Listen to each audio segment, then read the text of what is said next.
राधनपुर गांव के चौक पर पीपल के पेड़ तले बेंच पड़ी थी। वहीं रोज की तरह लाला बनवारी साहूकार बैठा था।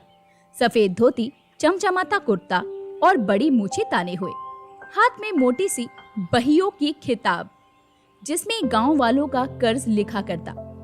उधर से थका हारा भीमा मछुआरा आता है, कंधे पर टूटा फूटा जाल, आंखों में थकान और चेहरे पर चिंता की लकीरें। अरे ओ भीमा, कहाँ था रे सुबह से? 2 दिन से तेरे घर के चक्कर काट रहा हूँ, या फिर तालाब किनारे तेरी झोपड़ी पर ताला डाल दूं? लाला जी प्रणाम, बुरा मत मानना, पर इस बार जाल खाली ही लौटा है, मछलियां हाथ नहीं आई। बच्चा भूख से रो रहा था, पत्नी को दाने का जुगाड़ करना पड़ा। मैं हाथ जोड़कर कहता हूँ, थोड़ी मोहलत और दे दो। मोहलत? और कितनी मोहलत? तेरे जैसे गरीबों की जुबान तो हवा से भी हल्की होती है। हर बार यही कहता है, अगली बार लाला जी पक्का चुका दूंगा, और अगली बार कभी आता ही नहीं। लाला जी, आप बड़े आदमी हैं, आपकी दया पर ही तो हमारा घर चलता है।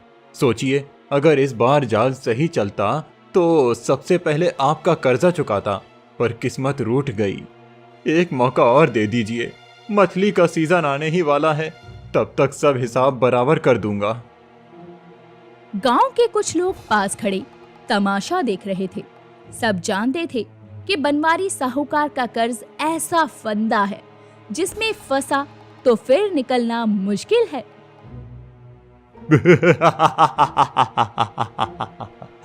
सुनो सब, ये भीमा क्या कह रहा है? मछली का सीजन आएगा तो चुका दूंगा। अरे तेरे जैसे गरीबों के सीजन कभी आते हैं क्या? तू तो जन्म जन्मांतर तक कर्जदार ही रहेगा। सुन ले भीमा, अगर इस महीने की आखिरी तारीख तक रुपया नहीं दिया तो तेरी नाव और जाल दोनों मेरे होंगे। फिर तालाब में मछली पकड़ने की इजाजत भी तुझे नहीं दूंगा। लाला जी, नाव और जाल ही तो मेरी रोजी रोटी हैं। इन्हीं से मेरे घर का चूल्हा जलता है। अगर ये भी छिन गया तो बच्चा क्या खाएगा? मेरी औरत कहाँ जाएगी? भगवान के नाम पर दया करो, मैं झूठा नहीं हूँ, बस मजबूर हूँ। भीमा के शब्दों में करुणा थी, पर लाला बनवारी के कान पर जू तक नहीं रेंगी। उसका चेहरा और कठोर हो गया। दया दया की रट मत लगा रे भीमा, मैंने दया करके ही तुझे कर्ज दिया था, वरना तेरे जैसे भूखे नंगे के पास कौन जाता। अब ये मत सोच कि बनवारी लाल तेरे आंसू देखकर पिघल जाएगा। रुपया चाहिए तो चाहिए, या फिर अपनी झोपड़ी और तालाब का हिस्सा मेरे नाम लिख दे। भाई लोगों, आप ही बताओ, मैंने कभी मेहनत से मुंह मोड़ा है क्या? रोज सुबह शाम तक तालाब में जूझता हूँ, पर जाल खाली लौटा तो मेरा क्या कसूर? क्या गरीब होना ही सबसे बड़ा गुनाह है? गांव वाले चुप थे। सबके मन में गुस्सा था, मगर कोई लाला बनवारी के सामने बोलने की हिम्मत नहीं करता था। लाला जी, अगर मेरी मेहनत की कसम पर यकीन नहीं तो भगवान की मूर्ति पर हाथ रखकर कहता हूँ, आपका रुपया लौटाऊंगा, मगर नाव जाल छीन लोगे तो बच्चा भूख से कहां जाएगा? कसम? गरीबों की कसम का मोल 2 कौड़ी का भी नहीं। सुन ले भीमा, तेरे आंसू मुझे पिघला नहीं सकते। तारीख याद रख, महीने की आखिरी रात अगर रुपया मेरे हाथ में ना आए तो समझ ले, तेरी नाव, तेरी झोपड़ी और तेरे सपने सब मेरे। ये कहकर लाला बनवारी ने किताब बंद की और बेंच से उठकर अपनी हवेली की ओर चला गया। भीमा सर झुकाए वहीं खड़ा था, आंखों में आंसू टपक रहे थे। गांव वाले भी चुपचाप बिखर गए। किसी के पास हिम्मत ना थी कि साहूकार के खिलाफ एक शब्द भी कह सके। रात गहराने लगी। भीमा खाली जाल लेकर अपनी झोपड़ी लौटा। उसकी पत्नी गौरी ने दरवाजे पर खड़े होकर पूछा, सुनिए जी, आज कुछ मिला क्या? भीमा ने चुपचाप सर हिलाकर ना कहा और झोपड़ी में चला गया। रात बीत गई। सुबह को भीमा थका हारा जाल कंधे पर डालकर तालाब की ओर बढ़ा। झोपड़ी के दरवाजे पर उसकी पत्नी खड़ी थी। सुनिए जी, कब तक यूं ही जाल खाली लौटता रहेगा? बच्चा भूख से बेचैन है। अब तो साहूकार भी घर उजाड़ने की धमकी दे गया। सुनो गौरी, मैं हार मानने वाला नहीं हूँ। जब तक ये हाथ पांव चलते हैं तब तक मेहनत करूंगा। आज नहीं तो कल मछलियां जाल में जरूर फंसेंगी और उस दिन सबसे पहले लाला का रुपया चुकाऊंगा। इतना कहकर भीमा तालाब की ओर निकल गया। तालाब के किनारे गांव का एक बुजुर्ग और भीमा खड़े थे। बेटा भीमा, मैंने तेरे बाप दादा को देखा है, सब मेहनती थे। तू भी वैसा ही है, मगर जरा सोच, साहूकार का कर्जा है ही ऐसा जाल जिसमें फंसकर कोई नहीं निकल पाया। कभी सोचा है लाला बनवारी तुझसे इतना ऊंचा ब्याज क्यों लेता है? पर क्या करूं, मेरे पास और रास्ता ही नहीं। बच्चा भूखा होता है तो हाथ पांव थम जाते हैं। उस वक्त जो कर्ज दे वही भगवान लगता है। नहीं बेटा, भगवान वो नहीं जो तुझसे 2 गुना वसूले। असली भगवान तो तेरे भीतर की मेहनत है। साहूकार की बातों से डर मत, मेहनत कर, गांव तेरे साथ है। भीमा ने काका की बातें सुनी, पर मन में डर अभी भी जकड़ा हुआ था। तालाब में जाल फेंका, मगर जाल बार बार खाली निकलता रहा। दूसरी ओर चौपाल पे लाला बनवारी गांव वालों से जोर जोर से कह रहा था। ओहो, देखो रे सब इस भीमा मछुआरे का हिसाब। 500 लिया था, अब ब्याज समेत 1200 हो गया।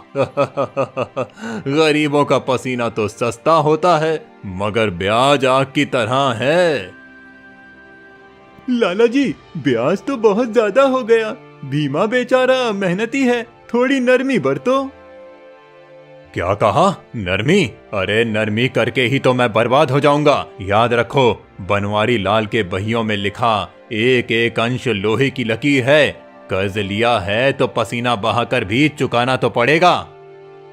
लाला, रुपया कमाना बुरा नहीं, पर दूसरों का खून चूसना पाप है। इंसानियत भी कोई चीज होती है। इंसानियत से कभी पेट भरता है क्या चाचा? रुपया ही असली भगवान है और इस भगवान की पूजा सबसे पहले मैं करता हूँ। गांव वाले एक दूसरे का चेहरा देखते रह गए।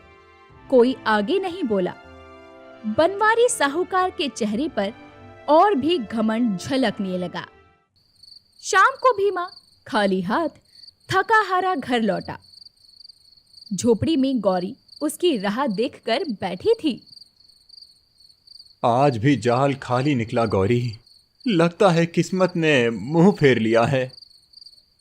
तुम कब तक किस्मत को दोष देते रहोगे? कब तक साहूकार के ताने सहोगे? आज चौपाल में सबने सुना, उसने हमारी नाव और झोपड़ी हड़पने की ठान ली है। हे भगवान, कब तक मेरी परीक्षा लोगे? मेरा बच्चा भूख से रोता है और मैं हर रोज खाली जाल लेकर लौटता हूँ।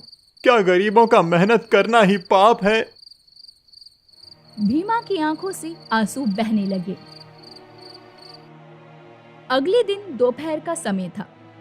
गांव की चौपाल पर धूप तपी हुई थी। वही बेंच पर लाला बनवारी साहूकार हाथ में वही पुरानी बहियों की किताब खोलकर बैठा था। गांव वाले चुपचाप दूर खड़े थे।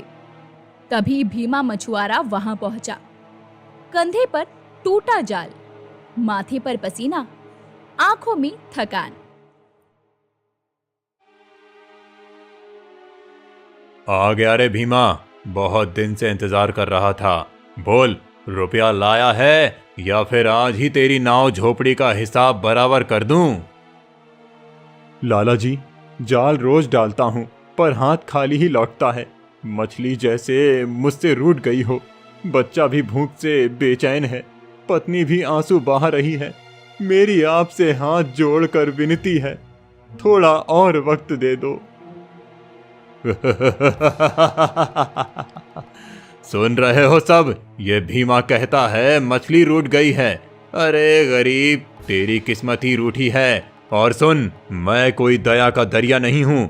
ब्याज दिन दूना रात चौगुना बढ़ रहा है। अब से तेरे जाल में जितनी भी मछली फंसेंगी उसका आधा हिस्सा मेरा होगा। ये क्या कह रहे हैं लाला जी? आधा हिस्सा? पहले ही ब्याज इतना बढ़ गया है कि कंधा झुक गया। अब अगर आप आधी मछली भी ले लेंगे तो मेरा बच्चा क्या खाएगा और मैं घर कैसे चलाऊंगा? तेरे बच्चे का पेट भरना मेरा काम नहीं भीमा। मेरा काम है अपना रुपया सुरक्षित करना। और याद रख, मेरे हिसाब से कोई बचा नहीं है। या तो आधा हिस्सा दे या फिर नाव झोपड़ी मेरे हवाले कर। गांव वाले आपस में खुसर पुसर करने लगे।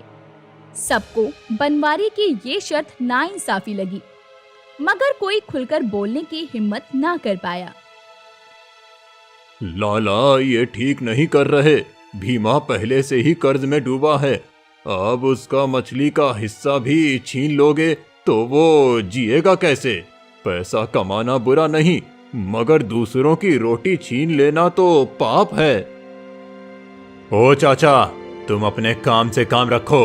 उपदेश देने का शौक है तो मंदिर जाओ, यहाँ मत झोंको। मेरी बहियों का हिसाब भगवान का दिया हुआ कानून है और इसे बदलने की ताकत ना तुम्हारे पास है ना किसी और के पास। लाला जी, दया करो, मछली ही मेरी रोजी रोटी है। आधा हिस्सा छीन लोगे तो मेरे घर का चूल्हा ठंडा हो जाएगा। क्या गरीब होना ही इतना बड़ा अपराध है कि हमें जीने का हक भी नहीं? अपराध नहीं भीमा, पर गरीब की औकात यही है, दया मांगना। और याद रख, मैं किसी की दया पर नहीं, अपने रुपयों पर जीता हूँ। भीमा की आंखों से आंसू बहने लगे। उसने सर झुका लिया और बिना कुछ बोले तालाब की ओर निकल गया। तालाब पहुंचकर उसने पानी में जाल फेंका और काफी देर तक बैठा रहा, लेकिन एक भी मछली उसके जाल में नहीं फंसी। वो निराश होकर शाम को अपने घर पहुंचा। झोपड़ी में उसकी पत्नी गौरी आंखों में आंसू लिए राह देख रही थी। क्या कहा साहूकार ने? गांव वाले तो बता रहे थे अब से आधी मछली उसी की होगी। ये कैसा न्याय है? बेटा भूख से रो रहा है और तुम खामोश खड़े हो। क्या करूं गौरी, गरीबों की आवाज कौन सुनता है? बोलूं भी तो किससे? लाला की पकड़ इतनी मजबूत है कि गांव वाले भी डरते हैं। तो क्या हम यूं ही मर खप जाएंगे? बेटा भूख से तड़पे और हम खामोश रहें। तुम्हारी मेहनत का फल कोई और खाएगा और तुम बस दया की भीख मांगते रहोगे। भीमा की आंखों में आंसू आ गए। उसने आसमान की ओर देखते हुए कहा, हे भगवान, कब तक ये अन्याय सहूं? मेहनत करता हूं फिर भी पेट खाली रहता है। कब तक साहूकार के ताने झेलता रहूंगा? कब तक मेरा बच्चा भूखा सोएगा? अगले दिन सुबह लाला बनवारी गांव के चौपाल के आसपास गांव वालों को इकट्ठा करके कह रहा था, सुनो सब, अब से ये तालाब पर भी मेरा हक होगा। भीमा की नाव और जाल मेरी निगरानी में रहेंगे। जाल में जितनी भी मछली फंसेंगी उसका आधा हिस्सा सीधे मेरे घर आएगा।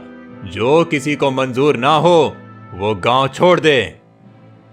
लाला जी, ये तो सरासर जुल्म है। तालाब तो गांव का है, फिर कैसे आपका हक हो गया? चुप रे, ज्यादा जुबान मत चला। तालाब गांव का हो सकता है पर रुपया मेरा है, और रुपये की असली ताकत है जिसके पास रुपया वही मालिक। गांव वाले एक दूसरे का चेहरा देखने लगे। सबका अंदर ही अंदर खून खौल रहा था, मगर कोई खुलकर कुछ नहीं बोला।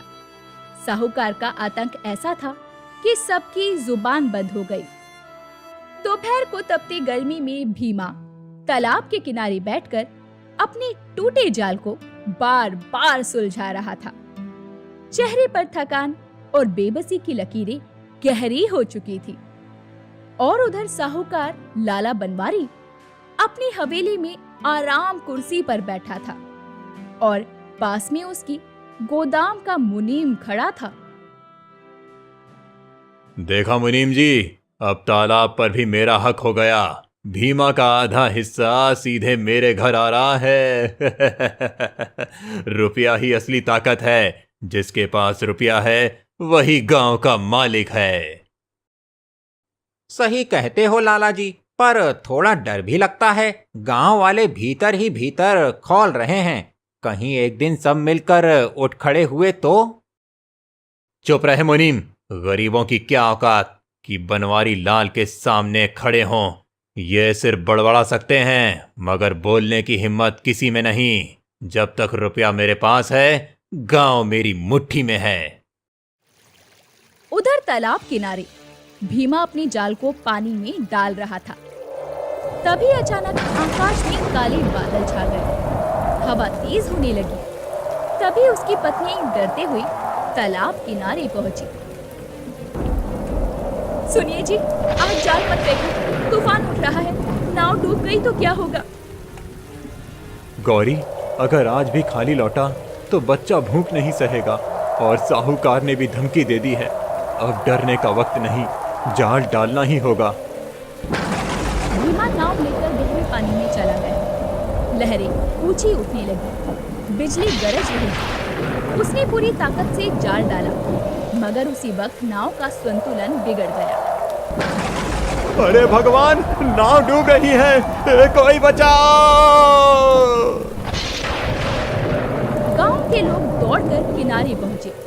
सबने मिलकर भीमा को खींच लिया, मगर उसका जाल पानी में बह गया। भीमा किनारे पर बैठा कांप रहा था, आंखों से आंसू बह रहे थे। मेरा जाल, मेरी रोजी रोटी सब बह गया। अब कैसे चुकाऊंगा साहूकार का कर्ज? अब तो नाव भी टूट पड़ी है। हे भगवान, क्यों मेरी मेहनत हर बार डूब जाती है? गांव वाले उसके चारों ओर खड़े थे, मगर सब खामोश थे। किसी को समझ नहीं आ रहा था कि उसका दर्द कैसे कम करे। उधर रात को लाला बनवारी का मुनीम घबराकर दौड़ता हुआ आया। लाला जी, मुसीबत, बड़ी मुसीबत। आपके गोदाम में आग लग गई है, धुआं आसमान छू रहा है। क्या बकवास कर रहा है? मेरा गोदाम वो तो तालाब के किनारे है। चल जल्दी चल, मैं खुद देखता हूँ। लाला बनवारी भागता हुआ गोदाम पहुंचा। वहां सचमुच आग की लपटें उठ रही थी। अनाज के बोरे जल रहे थे। धुआं पूरे गांव में फैल रहा था। गांव वाले भी वहां इकट्ठा हो गए। अरे रे, कोई पानी लाओ, कोई आग बुझाओ, मेरा अनाज जल जाएगा, सब खत्म हो जाएगा। मेरा रुपया भी इसी में था, सब राख हो जाएगा। तुम सब खड़े खड़े तमाशा क्यों देख रहे हो? जल्दी करो, बुझाओ, इस आग को बुझाओ। जब हमारे घर जलते थे तब किसने बुझाई थी आग? जब बच्चे भूख से रोते थे तब किसने सुनी थी पुकार? लाला, तूने कभी किसी की मदद नहीं की, आज तेरी पुकार क्यों सुने? तेरी आग तू खुद बुझा। नहीं नहीं, ऐसा मत कहो। ये अनाज मेरे सालों की मेहनत है। सब जल गया तो मैं बर्बाद हो जाऊंगा। मैं मानता हूँ मैंने गलती किया, पर आज तो मेरी मदद करो। गांव वाले खामोश रहे। लाला बनवारी की आंखों में पहली बार डर और बेबसी झलक रही थी। आग बढ़ती जा रही थी और उसके अनाज के बोरे राख बनते जा रहे थे। हे भगवान, सब कुछ छिन गया। जिस दौलत पर घमंड था वो राख हो गई। समझ आया, रुपया भगवान नहीं होता, असली ताकत तो इंसानियत है, पर मैंने उसे कभी पहचाना ही नहीं।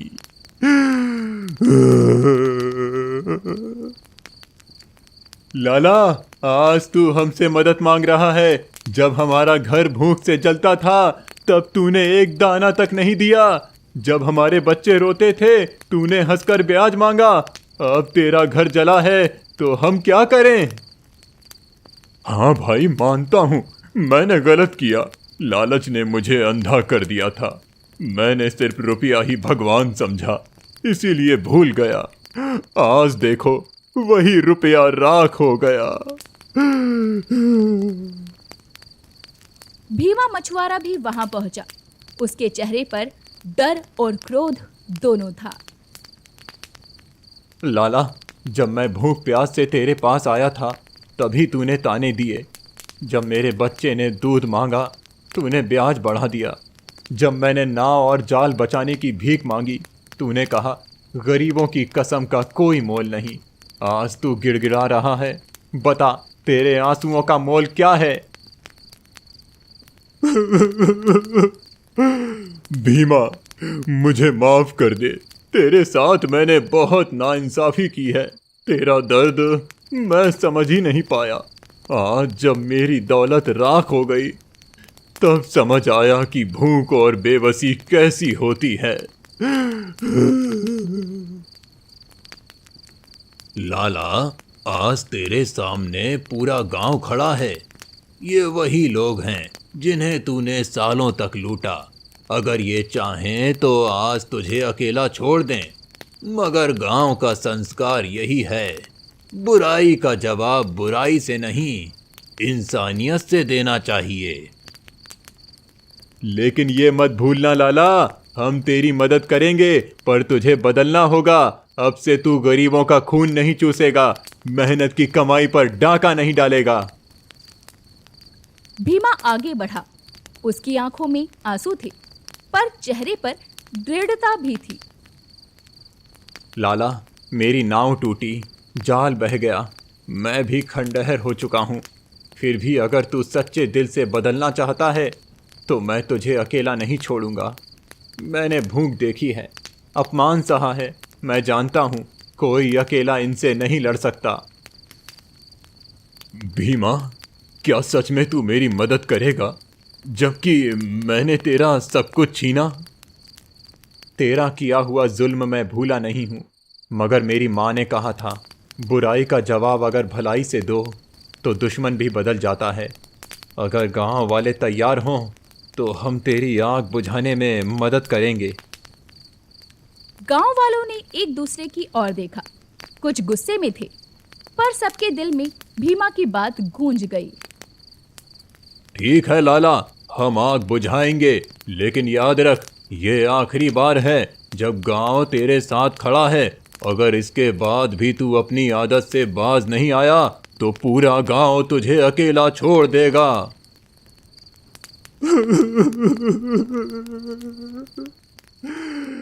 धन्यवाद, धन्यवाद। मैं कसम खाता हूँ अब से गरीबों का हक नहीं छीनूंगा। इंसानियत ही मेरी सबसे बड़ी दौलत होगी।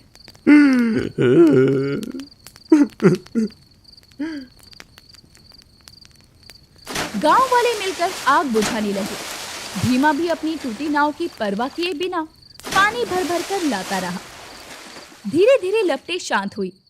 गोदाम आधा जल चुका था, मगर जो बचा था वो गांव वालों की मदद से बच पाया। लाला बनवारी सर झुकाकर राख के पास खड़ा रहा। इस बार पहली बार उसके चेहरे पर इंसानियत की लौ जगमगा रही थी। अगले दिन सुबह की पहली किरण गांव में उतर चुकी थी। रात की आग अब बुझ चुकी थी। चौपाल के सामने गांव वाले इकट्ठा थे। सबकी आंखों में थकान भी थी और संतोष भी। उन्होंने मिलकर अनाज का कुछ हिस्सा बचा लिया था। बीच में लाला बनवारी खड़ा था, जो कल तक घमंड में डूबा रहता था। आज सर झुकाए नम आंखों से सबको देख रहा था। भाइयों बहनों, मैं अपराधी हूँ। इतने सालों तक तुम सबका काफी शोषण किया। मेरे लालच ने मुझे अंधा कर दिया था। मुझे लगा रुपया ही भगवान है, पर कल रात समझा इंसानियत ही सच्चा भगवान है। लाला, सच कहूं तो गांव तुझसे नाराज था। मगर भीमा ना होता तो शायद कोई तेरी पुकार पर ध्यान नहीं देता। आज तू बचा है तो सिर्फ इस गरीब मछुआरे की वजह से। भीमा, मैंने तेरा बहुत अपमान किया, तेरा जाल छीना, नाव पर हक जमाया, तुझे और तेरे परिवार को भूखा रखा, और फिर भी तूने मेरी मदद की। बता, तुझमें ये बड़ा दिल कहां से आया? लाला जी, भूख ने मुझे तोड़ दिया, पर नफरत ने कभी ताकत नहीं दी। मेरी माँ कहा करती थी, बेटा, अगर तेरे साथ बुरा हो तो बुराई मत करना, वरना तू भी वैसा ही बन जाएगा। कल जब तुम्हें राख पर रोते देखा तो लगा, आज अगर मैंने मदद नहीं की तो मैं भी तुम्हारी तरह पत्थर दिल बन जाऊंगा। भीमा के शब्द सुनकर गांव वालों की आंखें भर भी आई थी। माहौल भावुक हो गया। सुनो सब, आज से मेरी बहियों में कोई गरीब का हिसाब नहीं लिखा जाएगा। भीमा, तेरा सारा कर्ज माफ। ना नाव पर मेरा हक रहेगा, ना जाल पर। अब तू आजाद है। क्या सचमुच लाला जी? अब मेरा कोई कर्ज नहीं? हाँ भीमा, आज से मैं सिर्फ मेहनत की कमाई से जीऊंगा, लालच से नहीं। ये गोदाम जो बचा है उसका अनाज पूरे गांव में बांटा जाएगा, ताकि कोई बच्चा भूखा ना सोए।